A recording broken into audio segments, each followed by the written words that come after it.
guys, today you join me on the bed because the weather's not really that nice outside and it's a bit cold, so I didn't want to go outside to film, so I can only film in here. And it's quite funny because the first ever Q&A I did, which was when I hit 1,000 subscribers, that was filmed on my bed too, but back when I had a tiny little bed, and now I've got this massive one. So yeah, today I'm filming the 3,000 subscriber Q&A video. I know you guys like Q&A, so I thought I'd do one. I haven't done one for a long time, and 3,000 subscribers, that's pretty cool. I can't believe I finally got there, and I think it only took about a year or something like that, because I've been on YouTube since 2015, but right at the end of the year, so what, 16, 17, 18 now, but we're not in November yet, so yeah, nearly 3 years, and I've seemed to have gained a 1,000 subscribers each year by the looks of it. Sorry if the lighting's a little bit off. I've got like lights up here, I've got a window here, and yeah. But I hope you guys can hear me alright anyway.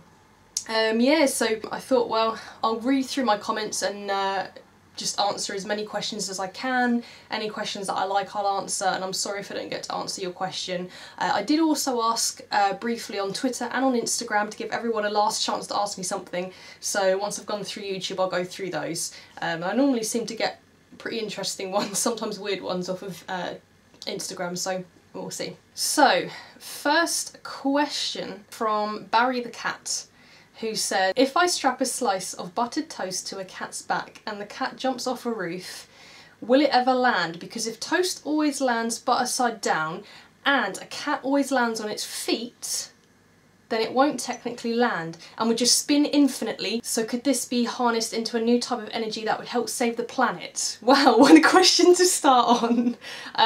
Yes, that's the answer to that one. May Crotch asks, congratulations on the 3,000 subs landmark, Reno. Can I be bold and ask 3 questions? Oh, apparently that was the first question, okay. Do you know all the letters of the NATO phonetic alphabet? And has your new bike or previous bike ever made you really angry? From sub number 2033. I'm glad that you recognise your sub number. Yes, if you mean like the Alpha Bravo Charlie alphabet, then yes, I do know that. And I don't know if my bike's ever made me that angry. I know that my old bike made Spicy angry whenever he had to change the tyre, because my god, it is a nightmare. Because where it's got a drum on the back and all of the I think it's called the cush drives, the little things in there, they all just fall out every time you try, and then the sprocket falls off and you've got to put that on the chain, and it's, oh, it is a nightmare. That made him angry. But for me, I don't know. My new bike hasn't really done anything that annoys me, so there isn't really anything there. My old bike, I can't think off the top of my head, so I don't really know for that one. Oh, I've just shut YouTube down. Where's it gone? JDM for Life, nice name, says, congratulations on reaching 3,000 subs. Why is it so hard to say that? I have a couple of questions for you regarding video editing. Which editing software do you use? On average, how long does it take you to edit a video? Keep up the good work, Reno. Thumbs up. I use Adobe Premiere Pro because that's what I used in college and university, and I just had the program, so that's what I use. It depends because I am quite slow. I'm a bit of a perfectionist when it comes to editing. Sometimes I just think it's YouTube, no one really cares, so I'll leave off the professional standard and just screw it. Like there'll be one like millisecond or something of like one click and I'll want to edit that out. Sometimes I'm like, no one cares. If it's just a normal motovlog, it doesn't take me that long to do because normally the video is about half an hour long, and then I cut out the bits where I'm not talking, listen through it, cut up the bits where I am talking, then put it together, so I've blocked a story. Once I've blocked the story, then I'll like go in and delete the parts that I don't want, that aren't fitting for whatever the story's talking about, whatever the subject is. It could take me anywhere between 20 minutes, half an hour, an hour. For the Marwell video, that took me a few days because I spent a good few hours on it because I wanted every cut to be at the right place and it was edited with music, so stuff like that takes me longer.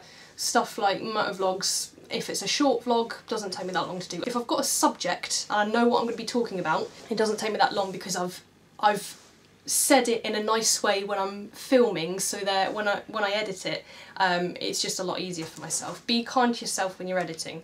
Think of your editing self when you're filming. That's what I meant to say. Ryan Smart asks, what or who got you into riding? Well, my uncles used to ride bikes, and my mum actually used to ride very briefly when she was younger. I've always kind of liked bikes, but I always imagined that they were a bit too scary, not really anything that I would ever get into, because, you know, I'm a massive wuss with a lot of stuff and I'm all about safety, and a motorbike seemed like the least safe thing to do. It was actually when I was in uni, I wanted to get to uni, I didn't want to get the bus anymore, I wanted to drive, and I was learning how to drive, and I do know how to drive. And I was going to get a car, but I couldn't afford it, and, you know, my parents were like, well, there's no point, you might as well wait till you finish uni. I was like, well, I want something now. So I was like, well, maybe I'll just get a scooter. Because I was always kind of interested, but I thought, I don't really want a scooter, they don't really seem that safe or whatever. And then the guy that I was with at the time, his family were all bikers. He didn't ride, but his all of his uncles, his granddad and everyone all rode bikes, so he knew a lot about them.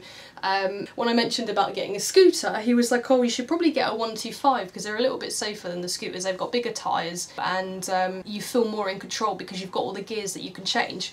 And I liked the idea of that because when I was driving, I liked driving a manual car. I liked the idea of changing gears and physically doing something. You know exactly what you're doing, and it's doing something to that thing. Yeah, that's kind of what it was. I decided to do a CBT. I researched about bikes, I watched a million crash videos to see what it would be like and what I was getting myself into, and I just did a CBT. And I really enjoyed it. Like, I got on the bike the first time and I was really nervous, but it wasn't until I got on the bike the second time I then knew this is what I want to do, and did my CBT, did all that stuff, got out of the way, and been riding ever since. John Shed says, we all loved the vid you did of your riding gear. When are you going to do one of your lingerie? Never. Sorry guys, but that is not happening.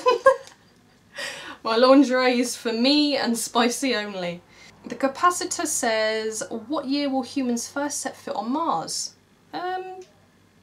Would be pretty cool to look back on this and see if you were right. I don't know. Let's go for 2032. I don't know. That's what, 20 years from now? Oh, someone did mention, because I was saying in my last video, I don't know what to call you guys as subscribers, and someone mentioned the Reno Ramblers, so do you guys like that name? I don't really know what else to do. Oh, this was quite an interesting one that I thought I'd answer because it's quite an interesting question to ask, and I think it will actually benefit a lot of people. So someone called Lucy Vlogs commented on my video, and she was saying she's literally only just discovered me in like the last week. She just passed her CBT, so congrats on that. Already congratulated her on that anyway. She was saying about looking for other British women riders that she can connect with. And she says that she's about to go bike shopping in the next couple of weeks, and I'm a bit unsure as to what the key things to look out for are on a first bike. Obviously it'll be a 125, but I'm only about 5'3", 5'2", so like yourself, quite small. Any tips would be much appreciated. And yeah, I thought that's quite a good question because there are a few things that you do kind of need to look out for when you're getting your first bike, or just a bike in general. So if you're buying second hand, which is kind of a whole different story, the main things to look out for is make sure the bike works and make sure it doesn't have any damage that's not cosmetic, if you know what I mean. So things like scratches on the tank or on the fairings or something is not really anything you need to worry about, but if you've got a dent in your tank, if the axle's, you know, seized on it or something like that, the chain, you want to look at the moving parts of the bike. Do they work? Do they function? Are you going to have to spend a lot of money fixing it, or is it going to be okay? Do you know what I mean? So there's that to look out for. But the main things I look for when getting a bike, especially for my 125, I didn't know a lot about bikes back then, so I kind of just researched everything, had a look at what people thought was the best bike at the time and what was close to me that I could go to and get the bike. Before cosmetic, I normally look for, do I fit on the bike? Especially if you're a short person like myself, I need to know, do I fit on the bike? Will my feet touch the ground? Can I comfortably hold up the bike with both feet on the ground? Can I hold it up with one foot? Does it feel comfortable? Does it feel right for me? Or does it feel wrong? Can I handle the weight of the bike? Am I going to be able to wheel it? where I need to wheel it around, am I going to be able to pick it up if I drop it? That's normally what I look for, because there's no point getting a bike that's too heavy that you can't ride or that you don't feel comfortable on, because then you're not going to enjoy riding and you're going to feel nervous, especially as a new rider. And then I look for, do I like the bike? Is it pleasing to me cosmetically? Like visually, do I like it? And how expensive is it? Can I afford it, and can I afford to run it? The best thing to do is sit on as many bikes as you can and see how you feel about them. I've sat on so many bikes and it made me realise I like the look of this bike, but I don't like sitting on it. I don't like the feeling of the bike. I don't like the seating position. It's not something that I get on with. Like cruiser type motorcycles aren't something that I like, and really super sport isn't something that I'm that comfortable with. So my bike's perfect because it's like slightly sportier than my old bike, but it's still commutery. It's not really a sports bike, it's sort of in between. So it's very comfortable, which is good for me because I commute almost all the time. And then on days off, I can go out and have fun. So I get the best of both worlds. If you're someone that needs like a supermoto type bike, like Spicy's got, well, both a supermoto and a technically commuter sport tourer. I don't really know what Divvy would be classed as. If you live in an area where you need that kind of bike, and then it makes sense. If you're always going to be in traffic all the time, it's better to get a commuter than a sports bike. It just depends on what your needs are. It's hard to say exactly what bike to get, but the main things to look for are, do you feel comfortable on it? Do you fit on it? Can you handle the weight of the bike? Does it feel right for you? And you'll know that when you sit on it. You sit on the bike and you'll instantly know if you like it or not. That's how I felt when I sat on the CBR. I wanted it from the get-go. I sat on it, loved it instantly, and it just seemed like the perfect bike for me, and it still feels that way. So yeah, it was quite a long-winded answer to that question, but I hope that that makes sense to you. And anyone else that is watching that might be considering getting a bike or might be getting a new bike soon, doesn't know much about bikes or what to look for, that's kind of what I look for. And I hope that answered your question. Oh, Phil48 has got another suggestion for the sub-names. He's suggested the Reno's Minos. That could work, I guess. Wolfie has decided to ask me 10 questions. Jesus Christ, that's a lot of questions. I'll go through some of them. I don't know if I'll answer all of them. If you could have any animal, which one would it be? And doesn't include Spicy. There's too many, to be honest. I would love to have a royal python. I would love to have a little shrimp tank. I would love to have a little piggy. I don't think I could really take care of a pig. I've taken care of chickens before, but I don't know if I can be bothered, so maybe not. But I do like chickens. I like lizards. I like anything and everything. Just anything and everything. Too many animals for me. Did you ever get to ride your friend's 50cc chopper? That was before I became a vlogger, that's the question for. No, I never got to ride it. It's not really my type of bike though, so I probably wouldn't have anyway. Will you ever marry Spicy 110? I think that's a question he has to ask me. RumbleBumble675 asks, well done, my question is, who was your first subscriber? I think my first subscriber was Pinky Doodly, if I remember correctly. Or I'm pretty sure she was the first person, because I remember posting about it and I sent it to her because we were chatting on Twitter, I think, before, because I met her at the first ever Spicy meet, the, oh, what is it called? The Spicy Red Sausage Fest, that's it, with Spicy Red Runner and Phil Tonic. I was already sort of friends with them at that point, but couldn't really let on. I met Pinky Doodly there, and she was pretty cool, so I ended up following her on Twitter, and I think I sent it to her, I think, and I think she was the first person to subscribe. Correct me if I'm wrong. If you know who you are and you're the first subscriber, let me know, but I think to memory, I think it was Pinky. Daniel McCormick, yeah. He asks, how do you find transitioning into the 500 from the 125? And a little switcheroo, is Jeff's real name Spicy 110? Yes, I mean, no. No, his real name's not Jeff, but that'd be funny if it was. I'd never let him live it down. It was a bit of an interesting transition. Going from a 125 to a 500 for my test, because that really was when I first rode a bigger bike, when I was practicing for my test. That was a bit nerve-wracking. I was very nervous on the day, but I got there in the end. It just took, you know, they get you to wheel it around, you get comfortable with the bike, then you sit on it, and I found it so heavy on the first day. I was like, how am I going to even ride bigger bikes? I can't even push this one like a little bit forward, you know. So but after the 3 days I got used to the weight and it was fine. It was like my bike now is fine, but yeah, it was a bit scary, but I found it so much better and easier, so it really boosted my confidence, because on my 125 compared to the 500 you've got a lot more power, so that's a little bit nerve-wracking to think of first of all, but when you know where you're letting the clutch out, you really feel the biting point a lot more than you do, well, than I did on my 125. It was very, very light, you could barely kind of know where it is, but on the 500 it was like pulling out, here's my biting point, I can really feel it. So I knew exactly where the clutch was engaging, and then the throttle, I had to get used to doing it lightly. But I found it a lot easier because you've got so much more power. Where the tyres are bigger, you're more grounded, so when I was doing like the small weaves through the cones and doing the figure of 8, I felt so much more comfortable doing that than on my 125, because at the point I was leaning that bike, it felt like, on my bike, I would have felt like I was going to fall off. But on that bike, it just felt so stable and I just felt so safe. So literally it was easy. And then it was a bit difficult when I got my bike, because it had been like a year or something since I'd ridden a 500.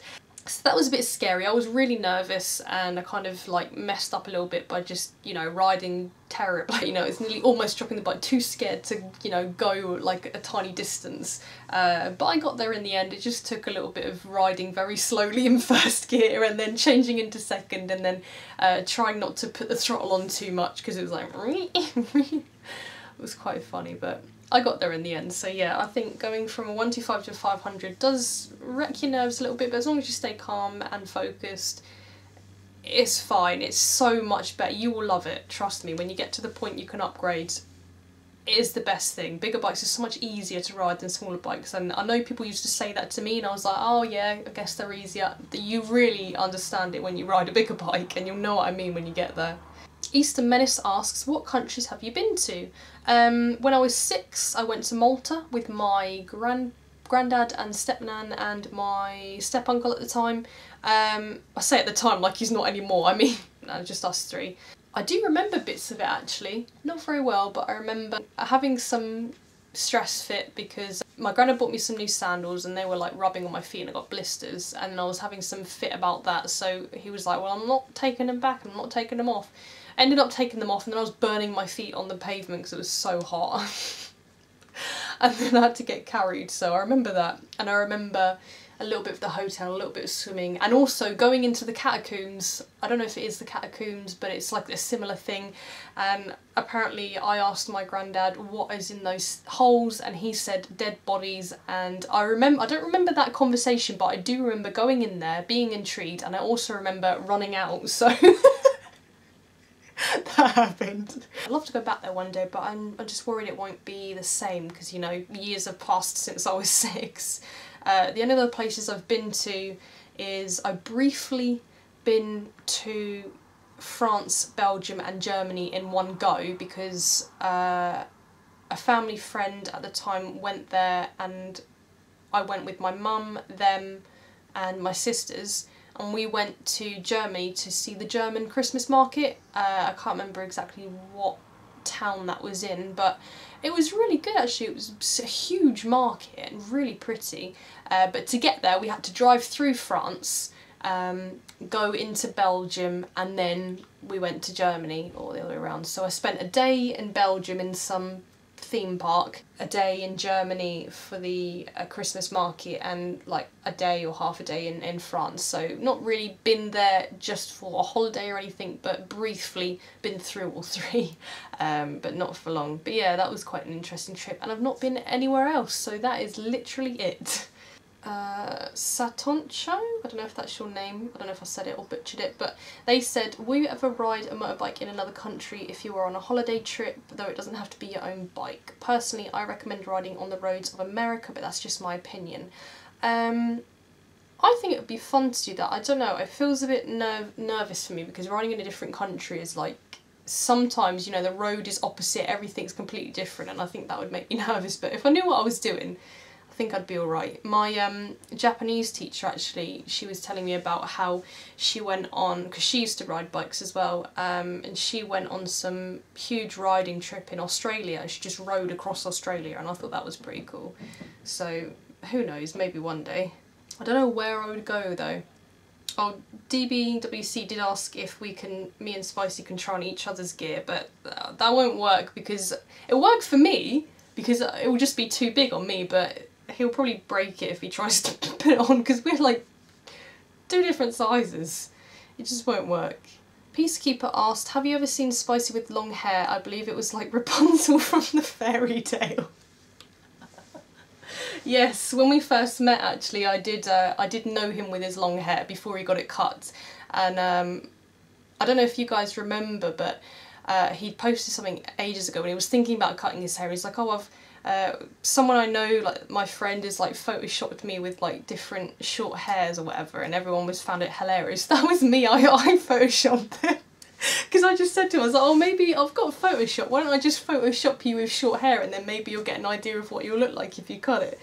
Because I remember him talking about whether he wanted to cut it or not, and I think we were friends at the time, but in that kind of friend and slightly interested in each other stage where it's not 100% confirmed, but you're kind of like,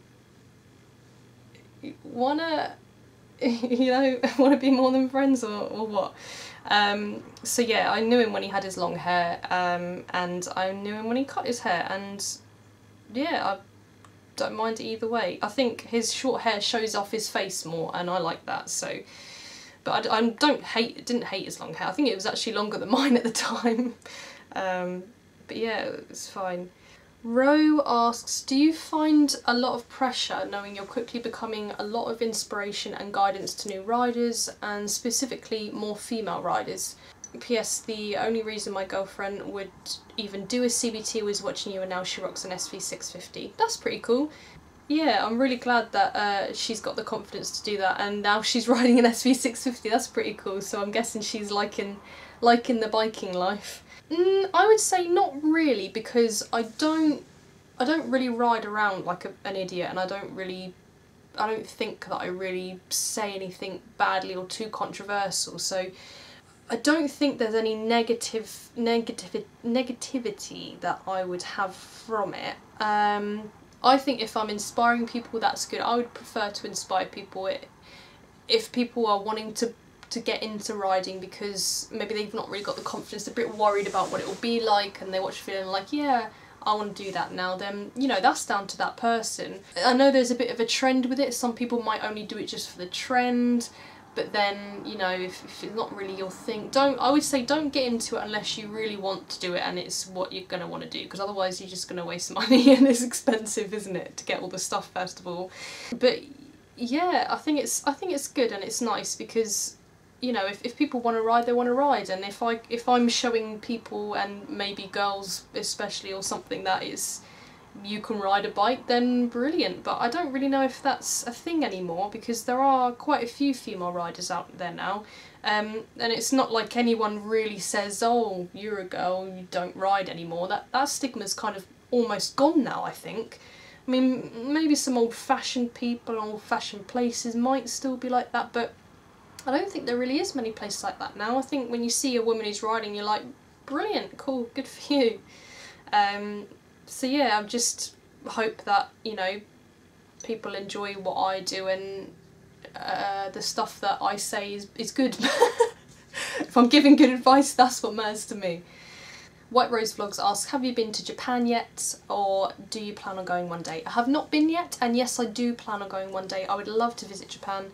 It is on my bucket list. I hate to use that word, but yeah, it is. One day I will go there. Oh, Ian Maynard asks, what is my favourite takeaway food? Oh, do you know what, one of the favourites that I always seem to be able to eat so much of is fish and chips. I'm so English. Yeah, I love fish and chips. I love Chinese. I don't really like Indian that much because I don't like spicy food. I don't mind korma, but that's probably like not even on the spice level in any way. that's probably my favourite things, I think. Paul asks, what come first, a dinosaur or an egg? A weird question. Dinosaur? I'm gonna go with that.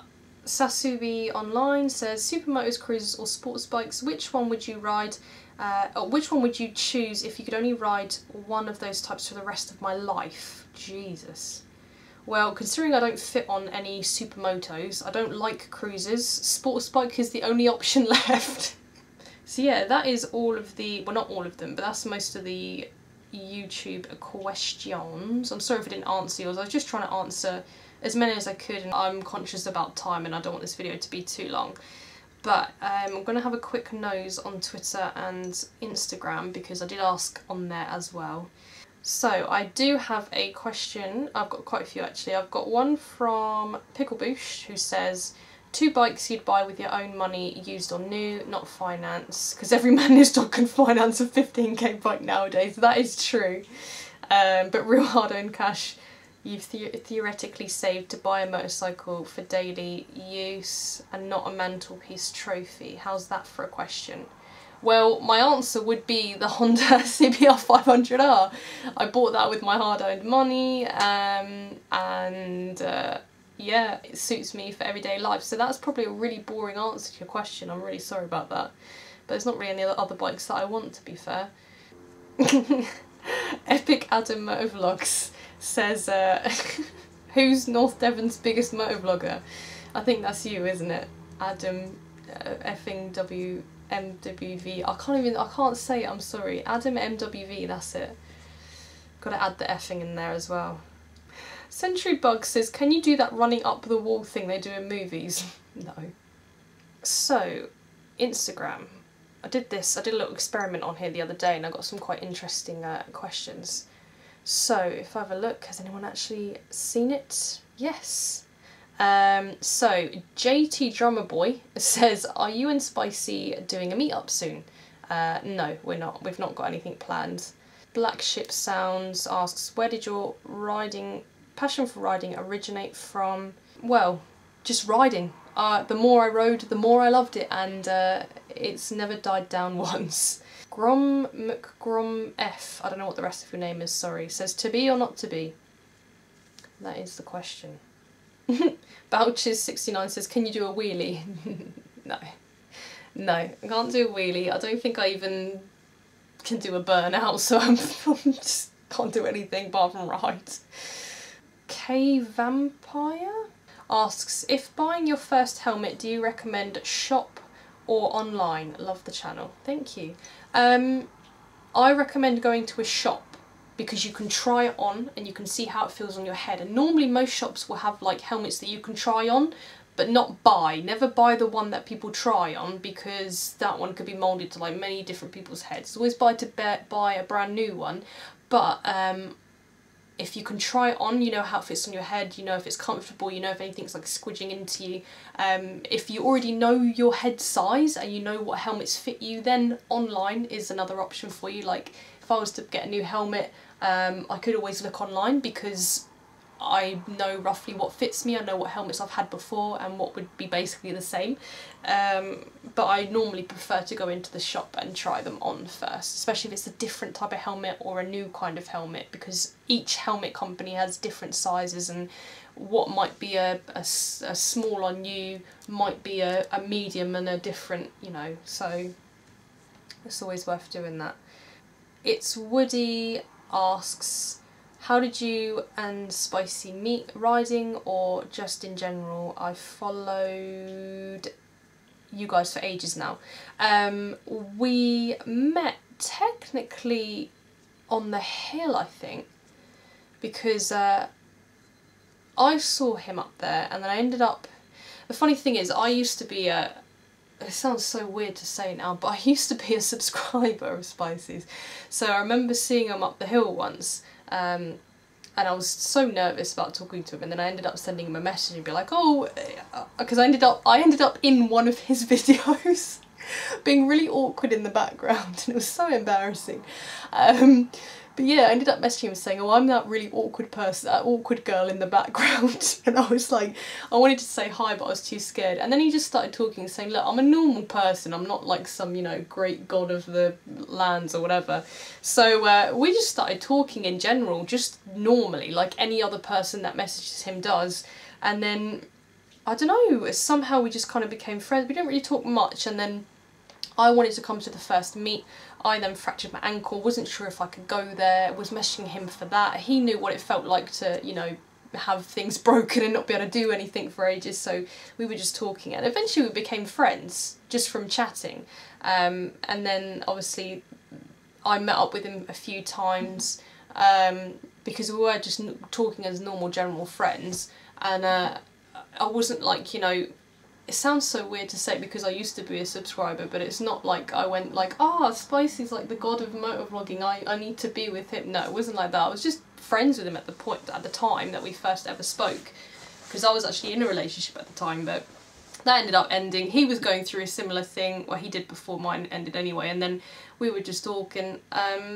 Yeah, we were just chatting and became real good friends, and then the friendship turned into like meetups, and we would hang out for a little bit and just talk about random stuff, and the more we talked, the more we ended up meeting up, and then we talked more online, and then we just eventually spent so much time together, we were like, well, I guess we'll just be in a relationship then, because it pretty much was at that point.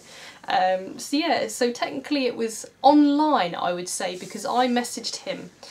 So if I never went to the hill, and if I never messaged him, we would probably never have been friends, and maybe never anything else never happened. So that's how it all started.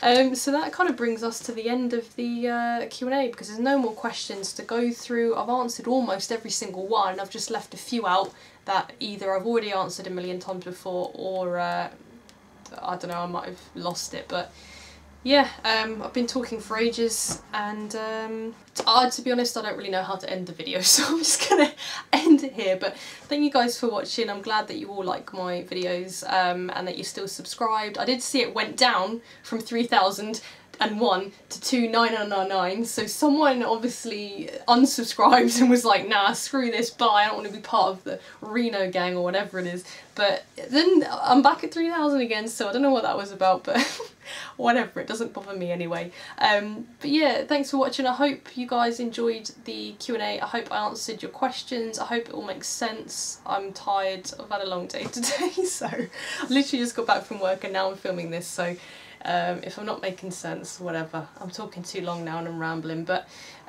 yeah, it's been quite fun. I really enjoy doing the Q&As because I always get really interesting questions. Before I upgraded to my bigger bike, it was always, when are you getting your bigger bike? What's your next bike going to be? Are you going to do your full license? When are you going to upgrade? So it's nice now that I've done that, I've got the bigger bike, so now I'm getting different questions that for me are more interesting than the, you know, the same thing on repeat.